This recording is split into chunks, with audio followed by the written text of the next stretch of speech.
जो पिछले 4 लेक्चर्स आप लोगों ने और उम्मीद है आप लोगों ने सभी वीडियोस देख रहे होंगे, साथ में प्रैक्टिस भी कर रहे होंगे। बिना प्रैक्टिस के चीज़ें समझना मुश्किल है। जैसा कि शैलेंद्र सर ने भी बोला, इसको आप कॉपी पेन के साथ करें और जो चीज़ समझ में नहीं आ रही है उसके लिए हम कोशिश कर रहे हैं कि हम लोग डिस्कॉर्ड नाम की एक एप्लीकेशन पे आप लोगों के साथ कम्युनिकेट कर सकें, आप लोगों के साथ बातचीत कर सकें। तो अभी तक हमने देखा कि हम अलग-अलग तरह का आधार ले सकते हैं और जैसे हम 2 दिशाओं की बात करते हैं, हम 2D की बात करते हैं। 2D मतलब जिसमें कि 2 ऊर्ध्वाधर दिशाएँ हों एक-दूसरे से।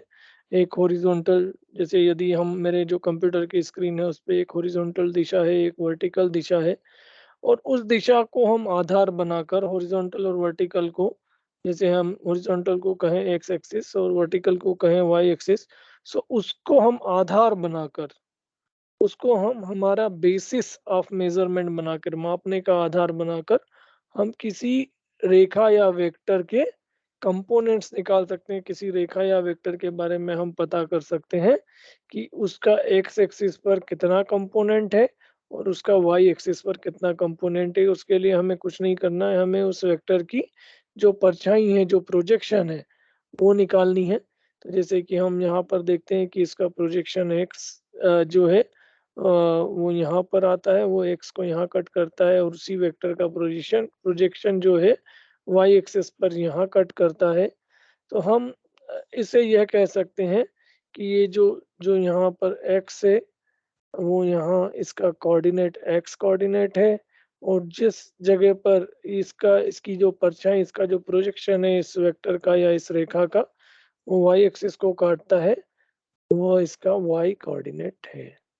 तो ये अभी हमने ये भी देखा कि हम जो है आधार बदल सकते हैं। तो यहाँ पर हमने जो आधार लिया है वो हॉरिजॉन्टल और वर्टिकल है, लेकिन हम इसको डायगोनल भी ले सकते हैं। तो इसको मैंने कह दिया D1 डायगोनल 1, इसको कहा D2। अभी आप देखेंगे कि रेखा वही है। रेखा के मूल बिंदु और अंतिम बिंदु में कोई अंतर नहीं है, लेकिन अब इसका आधार बदल गया है, इसको देखने का नज़रिया बदल गया है। साथ ही जो इसका जो प्रोजेक्शन है वो D1 और D2 पर जो उसका प्रोजेक्शन आएगा वो भी अलग आएगा। जैसे कि अभी यदि हम पहले चित्र में देखें तो यहाँ पर जो x की वैल्यू कम है, y की वैल्यू ज़्यादा है, क्योंकि x पे जो परछाई है उसकी लंबाई कम है, y पे जो परछाई है उसकी लंबाई ज़्यादा है।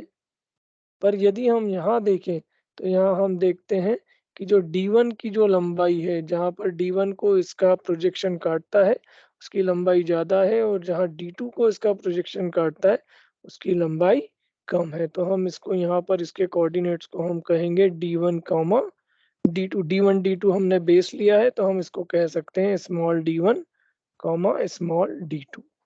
तो ये है आपका D1 और ये है आपका D2, जहाँ पर कि प्रोजेक्शन गया। अब जैसा कि आपने सदिश और अदिश के अदिश वाले वीडियो में शैलेंद्र सर ने समझा है कि सदिश के साथ हमेशा दिशा होती है। तो यहाँ बड़ी अच्छी समझने की चीज़ है कि हमने माना कि हमने 2 अलग-अलग आधारों में, हमने पहला जो बेसिस ऑफ मेजरमेंट था वो हमारा था एक्स वाई एक्सिस, या हम इसको कहें हॉरिजॉन्टल वर्टिकल एक्सिस। उसमें यही जो वेक्टर है, क्योंकि अब इसमें हम दिशा है तो उस दिशा को हमने एक्स और वाई के हिसाब से नापा है। जहाँ हमें पता है कि एक्स की जो दिशा है वो हॉरिजॉन्टल है और वाई की दिशा जो है वो वर्टिकल है। तो इन दोनों की दिशाओं के हिसाब से हम इसकी दिशा भी डिफाइन कर सकते हैं। तो हम हमारा जो ये वेक्टर है, जो ग्रीन कलर में जो सॉरी जो जो ब्लू कलर में जो वेक्टर आप देख रहे हो, इसको हमने कैसे डिफाइन किया? इस वेक्टर को हमने डिफाइन किया एक्स और वाई एक्सिस की के बेसिस पे, एक्स और वाई एक्सिस के आधार में हमने इसको डिफाइन किया। बट यदि हम उसी को बात करें D1 और D2 बेसिस में, तो D1 और D2 बेसिस में हम उसी वेक्टर को, यही वेक्टर है अपना, अपन इसको नाम देते हैं V, क्योंकि वो सेम ही है और हमने उसको V D1 D2 के आधार में हमने इसको नापा। हमने हमारे देखने का नजरिया जो है वो बदल दिया। अब ये जो मैं नज़रिया की बात कर रहा हूँ, ये नॉर्मल हमारे व्यवहार की बात है, पर ये बड़ा अच्छा आपको समझने में मदद करेगा जब हम क्वांटम मैकेनिक्स के बारे में बात करेंगे या क्वांटम कंप्यूटिंग के बारे में बात करेंगे कि चीज़ वही है। जो लेकिन यदि आप उसको देखने का नज़रिया, उसको देखने का, उसको मापने का आधार बदलते हैं, तो वही एक चीज़ में से अलग-अलग तरह की परिणाम आपको मिलते हैं, अलग-अलग प्रॉपर्टीज़ जो हैं उसी उसी एक पर्टिकुलर वस्तु के अलग-अलग गुणों को आप नाप सकते हैं। तो ये बड़ा फ़िलॉसफ़ी के हिसाब से भी बड़ी अच्छी चीज़ है और साइंस के हिसाब से तो है ही। तो अभी हमने आधार देखा, बेसिस ऑफ मेज़रमेंट जो हम पहले भी देख चुके हैं, ये हमने रिवीज़न किया।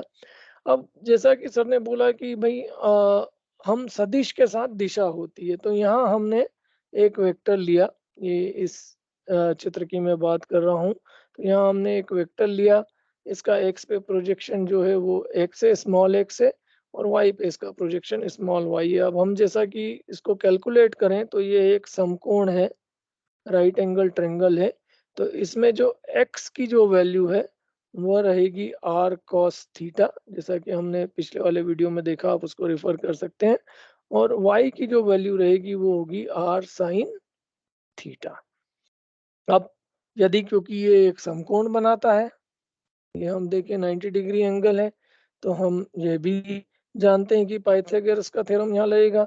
तो विकर्ण का जो आपका स्क्वायर है या कर्ण का स्क्वायर जो है आपका, वो उसका स्क्वायर को हम मुझे ध्यान नहीं आ रहा है क्या कहते हैं, जो वर्ग, तो कर्ण का जो वर्ग है वो बराबर होगा आपके एक्स के वर्ग के, क्योंकि एक्स क्या है, इसका आधार है इस ट्रायंगल का, इस त्रिभुज का। और वाई क्या है, वाई इसका लंब है। तो पाइथागोरस के प्रमेय से हम जानते हैं कि जो कर्ण का जो वर्ग है वो आधार के वर्ग प्लस लंबाई के वर्ग त्रिभुज के लंब के वर्ग के बराबर होता है। तो यहाँ हम इसको सिद्ध भी कर सकते हैं। यदि हम x की वैल्यू रखें तो आर स्क्वायर, तो हमारे जो जो राइट हैंड साइड है वो वैसी ही रहे। और हमें ये देखना है कि क्या जो लेफ्ट हैंड साइड है वो भी इतनी है, तो हमने x की वैल्यू इधर रख दी, R square cos square theta, और y की वैल्यू आर साइन थीटा, तो ये हो गया R square sine square theta. तो हम जैसे वापस से हम राइट हैंड साइड पे वही है, लेफ्ट हैंड साइड पे क्या आता है, हमने देखा R square plus cos square theta plus sine square theta. जो cos square theta plus sine square theta उसकी वैल्यू होती है 1। तो हमने ये देखा कि जो हमने संबंध निकाला है ये बिल्कुल सही है, इसमें राइट हैंड साइड और लेफ्ट हैंड साइड मैच कर रहा है। तो हमारी अभी तक की जो कैलकुलेशन है कि हमने किस तरह से ये जो वेक्टर है, इस वेक्टर के कोऑर्डिनेट, इस वेक्टर के हमने कोऑर्डिनेट्स एक्स और वाई कोऑर्डिनेट निकाले। हम इसके d1 और d2 कोऑर्डिनेट भी निकाल सकते हैं, लेकिन यहाँ हमने एक्स और वाई निकाले क्योंकि हमारे पास एक्स और वाई एक्सिस जो हमारे आधार हैं। अब यहाँ पर हम देखें, यदि ये जो एक्स है ये भी एक वेक्टर है। भाई एक्स क्यों वेक्टर है, क्योंकि इसके साथ दिशा जुड़ी हुई है। तो हमारा जो स्मॉल एक्स है वह भी एक वेक्टर है, और उसकी वैल्यू को हम एक्स और वाई की टर्म में यदि बोलें तो उसका एक्स एक्सिस पे जो उसका जो कट है वो आता है एक्स पे, और वाई उसका 0 है। उसी प्रकार यदि हम वाई की बात करें, जो कि एक छोटा वेक्टर है, किससे छोटा, वाई एक्सिस की दिशा में जो वेक्टर जा रहा है उसका एक एक सबसेट है, उससे एक छोटा वेक्टर है।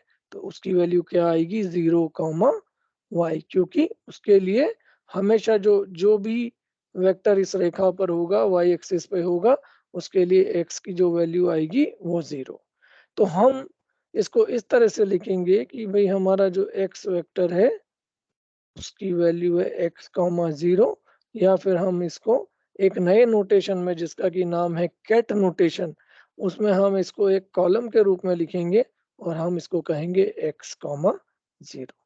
कैट नोटेशन यहाँ पर मैंने लिखा है, और इसको हम इंग्लिश में कहते हैं KET। इसको हम और क्या कहते हैं, हम इसको कहते हैं कॉलम वेक्टर। एक वेक्टर जिसको कि जिसमें कि दो दिशाएं हैं, मात्र दो दिशाएं हैं, और उसको हमने एक कॉलम के रूप में, एक स्तंभ वाले मैट्रिक्स के रूप में हमने उसको दर्शाया है। उसी प्रकार हम y की वैल्यू निकालते हैं 0 कॉमा वाई, और इसको हम कॉलम वेक्टर या कैट वेक्टर में लिखेंगे 0 वाई। तो उसी प्रकार जो हमारा जो ये वेक्टर v है, जिसकी की लंबाई जिसका परिमाण r है, उसको हम लिखेंगे r वेक्टर। और क्या लिखेंगे हम? उसको हम ऐसे कैट बनाएँगे, ये जो निशान है ये कैट का है। इसमें कैट क्या है? एक खड़ी डंडी, एक खड़ी रेखा और एक ग्रेटर देन का साइन, या फिर हम इसको कह सकते हैं कैट ऑफ आर, और वो क्या होगा? x, y। तो उम्मीद है आपको ये समझ में आया होगा, और इसके आगे हम लोग इसी तरह से गणित और क्वांटम कंप्यूटिंग और क्वांटम फिजिक्स के बारे में पढ़ते रहेंगे अपनी सरल भाषा में। धन्यवाद।